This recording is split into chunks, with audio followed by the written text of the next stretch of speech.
মামা বসে যাবে, বেবে যাবে। দুটো না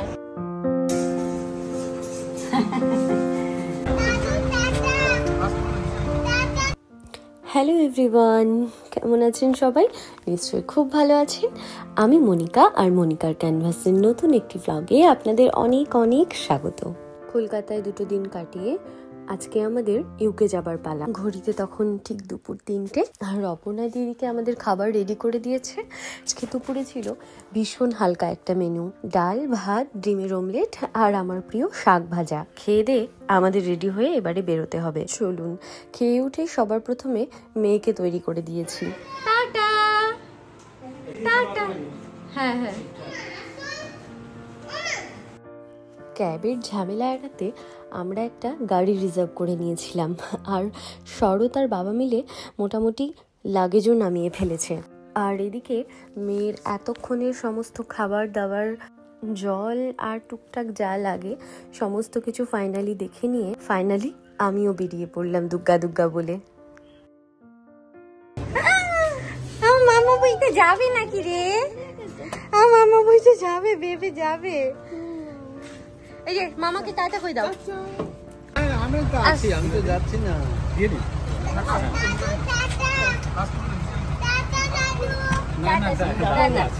টাটা বাবা, আসি, সাবধানে যাবা। হ্যাঁ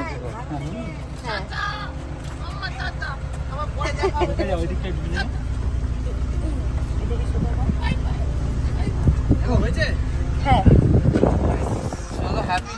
তোমাকেও নিয়ে নিলাম আমার ব্লগে। চলো টাটা, ভালো থেকো। চলুন, আমাদের গাড়িটাও এবারে ছেড়ে দিয়েছে। বাবার খুব ইচ্ছে ছিল আমাদের সি অফ করতে যাবে, কিন্তু আমিই বারণ করলাম। শুধু শুধু এতটা গিয়ে আবার ফিরে আসা দরকার নেই। আজকেই আবার বাবার রায়গঞ্জে ফিরে যাওয়ার বাসও রয়েছে। আমাদের ফ্লাইট ছিল ঠিক রাত 8:30টায়, তবে আমাদের বেরোতে বেরোতে বিকেল 5টা বেজে গিয়েছিল।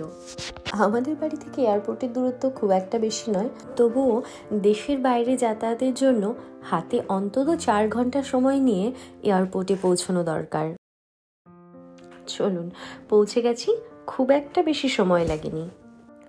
আমি গাড়ি থেকে নেমেই শ্রেণিকাকে সবার আগে স্ট্রলারে বসিয়ে দিয়েছি। এসি গাড়ি থেকে নেমে গরমে শ্রেণিকার বেশ কষ্ট হচ্ছিল, তবে হালকা বাতাস বইছিল, আর সেই বাতাসের দোলায় আমার দেশের পতাকাটা কি সুন্দর উড়ছিল, আর তাতে যেন কি এক অপূর্ব স্নিগ্ধতা। দেখেই এক নিমেষে মনটা ভালো হয়ে গেছিল। ওদিকে শরৎ সব লাগেজ মোটামুটি ট্রলিতে উঠিয়ে নিয়েছে। আর হ্যাঁ, আমরা আরেকটা খুব ভালো সুবিধে পেয়েছিলাম, লাগেজের ট্রলিটা ঠেলে নিয়ে যাওয়ার একটা খুব ভালো সার্ভিস পেয়েছিলাম। আমাদের কাছে যেহেতু অনেকগুলো ব্যাগ ছিল, তাই 2টো ট্রলি হয়ে গেছিল। আমরা বুঝতে পারছিলাম না 2টো ট্রলি আমরা কিভাবে নিয়ে যাব। যেহেতু শ্রেণিকাকে নিয়ে অলরেডি আমাকে স্ট্রলারটা বইতে হবে, আর শরতের পক্ষেও 2টো ট্রলি একসাথে নিয়ে যাওয়া সম্ভব ছিল না।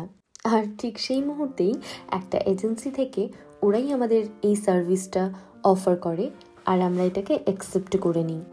আমরা একটা ট্রলি নিয়ে যাওয়ার জন্যই সার্ভিসটা চেয়েছিলাম, আর ওরা এটার জন্য চার্জ করেছিল 500 টাকা। আর এই লাগেজগুলো ওরা একদম চেকিং পর্যন্ত পৌঁছে দিয়ে তারপর যাবে। আর আমরা এদিকে ওয়েট করছিলাম মায়ের হুইল চেয়ার আসার জন্য। এই যে আমরা ভেতরেও ঢুকে পড়েছি, আর এই মুহূর্তে দাঁড়িয়ে আছি লাগেজগুলো চেকিং করার জন্য। হুইল চেয়ার থাকার সুবিধার্থে আমাদের খুব একটা লাইনে দাঁড়াতে হয়নি, আমরা আগেই ঢুকতে পেরেছি। দুটো না পটি করবে।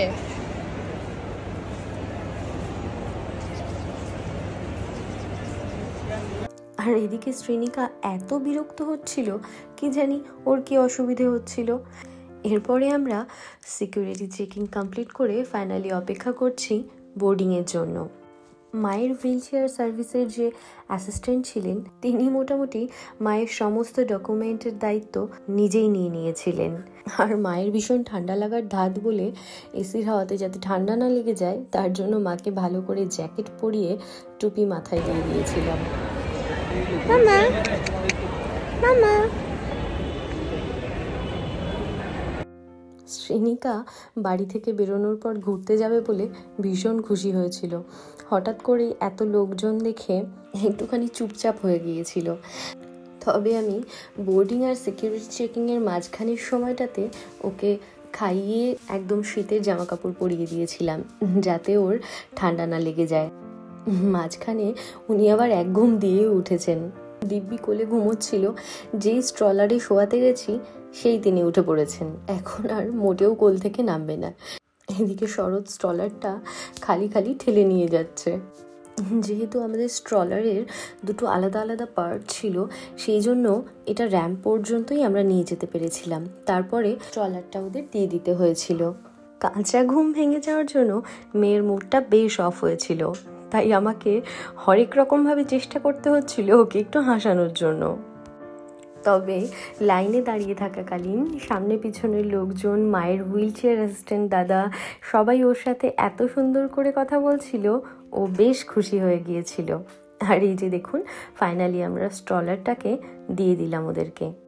এটা একদম আমরা ইউকেতে পৌঁছে তারপর লাগেজ কালেক্ট করার সময় হাতে পাবো। এই যে এবারে আমরা উঠে পড়েছি আর যথারীতি সিট নাম্বার খুঁজতে খুঁজতে সামনের দিকে এগিয়ে চলেছি। এবারটায় আমরা এমিরেটসে করে ইউকে পৌঁছবো। এই যে মাকে বসিয়ে দিয়েছে শরৎ, আর আমি ওইদিকে বসে পড়েছি। এখন উড়ে যাওয়ার পালা। তবে তার আগে বাবা মাকে ফোন করে জানিয়ে দিচ্ছিলাম ফ্লাইটে ঠিকমতো বসে পড়েছি, আর বাবাও যেন রায়গঞ্জে ঠিকঠাকভাবে পৌঁছে যায়। এখান থেকে আমরা দুবাই হয়ে ইউকে পৌঁছবো, আর দুবাইতে নেমে আবার ওদের সাথে কথা হবে। চলুন তবে আজকের ব্লগটা এখানেই শেষ করছি। দেখা হবে নতুন আরেকটি ব্লগের সঙ্গে। সবাই খুব ভালো থাকুন, সুস্থ থাকুন। ততক্ষণ পর্যন্ত টাটা।